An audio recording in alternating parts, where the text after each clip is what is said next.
ఉద్యమాన్ని ఉధృతం చేయాలంటే పవర్ఫుల్ డైలాగులు ఉండాలి.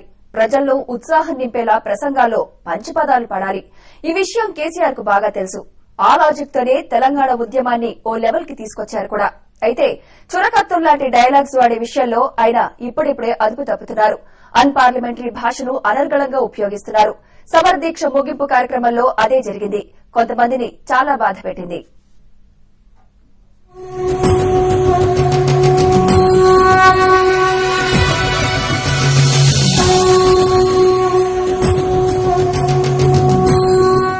సమర దీక్షకు మద్దతుగా ముగింపు కార్యక్రమంలో పాల్గొన్న కేసీఆర్ రెచ్చిపోయారు. ఎన్నో ఏడుగా తెలంగాణ ఉద్యమం చేస్తున్నా పాలకులు పట్టించుకోవటం లేదంటూ మాటల తూటాలు పేల్చారు. ఘాటైన పదజాలంతో ప్రధానిని విమర్శించారాయన. ఏం చేస్తారు పట్టుకొని సంపరా ఎంతకాలం ఈ పిచ్చకుల్లో బెదిరింపు ఎవరిని బెదిరిస్తారు నాకు అర్థం కాదు. పార్లమెంట్ లో ఉన్న చెప్పాల్సుకున్న దమా కూడా దేశ ప్రధానమంత్రి గారికి లేదని. తెలంగాణ ఇష్టమా నీ పార్టీని కలుపుతాడంటే కలుపుతామరా నీ బొంద మీద అని చెప్పిన. తెలంగాణ రావాలి కాబట్టి కలుపుతామా సన్నాసులారా. ఇక సీమాంధ్ర తెలంగాణ కాంగ్రెస్ నేతల గురించి ఆయన మాట్లాడిన తీరు వాళ్ళ గుండెల్లో సూదుల్లా గుచ్చుకున్నాయి. సన్నాసి లాంటి పదాలను ఆయన వాడిన విధానం ప్రభుత్వాలను దున్నపోతులతో పోల్చడం కొంచెం అదోలా అనిపించింది. కాకపోతే అక్కడున్న వాళ్లను మాత్రం చప్పట్లు కొట్టేలా చేసింది.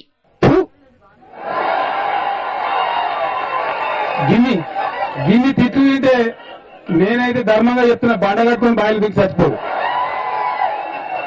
ఏం పాలైందా పదవులను నాకు అర్థం కాదు. సస్తా అలా పదవులు లేకపోతే గిన్ని తిట్లు కూడా దిక్కుమల పదవులు ఎందుకు నాకు అర్థం కాదు. ఇంకా ఇప్పుడు జానారెడ్డి సన్నాసి ప్రకటించారట, రాజీనామాలు చేయాలట, కాంగ్రెస్ కుటుంబంలోనే ఉంటారట. ఇయ్యం రా తెలంగాణ మీద అట్లా పైసా కూడా కుక్కిన పేరులాగంటే అట్లనే పడి ఉంటారట. ఉండవాలి అంటే బోడవాళ్ళు వాడు సభ పెట్టింది దిక్కుమాలే సభ. ఏమైనా నీ సభ అంటే సమైక్య ఆంధ్రప్రదేశ్ అంటాడు. నీ సమైక్య ఆంధ్రప్రదేశ్ సభలో ఒక్కడన్నా మా తెలంగాణ బిడ్డున్నాడా? ఏకాభిప్రాయం రాడు. ఏకాభిప్రాయం ఎక్కడ రావా సన్నాసి? ఏకాభిప్రాయం తెలంగాణ సమాజంలో కావాలి, కానీ దాని ఏకాభిప్రాయం తోకాభిప్రాయం. నెహ్రూ ఫ్యామిలీ గురించి మొదలు ఉండవల్లి వరకు అందరిపై ఆయన చేసిన విమర్శలు తిట్ల వర్షమై కురిశాయి. తెలంగాణలో సామాన్యులు సామాన్యంగా వాడే పదాలను రాజకీయ నేతలకు పదే పదే అప్లై చేసి వాళ్లకు దిమ్మ తిరిగిపోయేలా చేశారు. ఇక ఢిల్లీ నేను దేశాన్ని వెళ్తాను, నేనేం చెప్పి ఇంకా సంప్రదింపుతుంది, ఇంకా పీనిగల సంప్రదింపు. దానికి లెక్కుంటారా, పత్రం ఉంటారా? ఈ ఇష్యూ మీద గిన్నె ఎన్ని మీటింగ్లు, ఎన్ని కమిటీలు, ఎన్ని దిక్కుమాలిన కథలు ఎప్పటి నుంచి చెప్పడానికి సతాయిస్తారు. మంచినోడు జవహర్లాల్ నెహ్రూ 69లో చంపింది ఇందిరాగాంధీ. ఇవాళ మనం రాసి రంపాన పెడుతున్న సోనియా గాంధీ. 3 తరాల కాంగ్రెస్ నాయకత్వం తెలంగాణకు ఒక శాపంలాగా పరిణమించింది. కేసీఆర్ మాటలపై కొందరు అభ్యంతరం వ్యక్తం చేస్తుండగా మరికొందరు సమర్థిస్తున్నారు.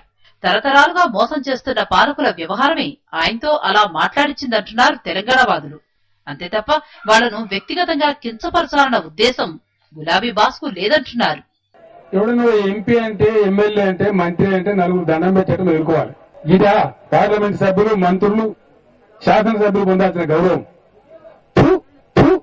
నిజానికి కేసీఆర్ ఈ రేంజ్ లో రెచ్చిపోవటం ఇప్పుడు కొత్తేం కాదు.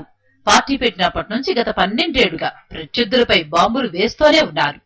ఉద్యమానికి ఊపిరివ్వడానికి పవర్ఫుల్ డైలాగులు పక్కాగా వాడుతూనే ఉన్నారు. ప్రత్యేక రాష్ట్ర కాంక్ష తెలంగాణ జనాలు రగిలిపోవడానికి టీఆర్ఎస్ అధినేత మాటలు కూడా ఒక రకంగా కారణమనేది కొందరి అభిప్రాయం. అయితే ఏది ఏమైనా ప్రజాప్రతినిధుల స్థాయిలో ఉన్నవాళ్లు ఆదర్శంగా ఉండాలి. పదాల విషయంలో జాగ్రత్తలు తీసుకోవాలని, లేకపోతే తప్పుడు సంకేతాలు పోతాయని మరికొందరు ఆందోళన వ్యక్తం చేస్తున్నారు.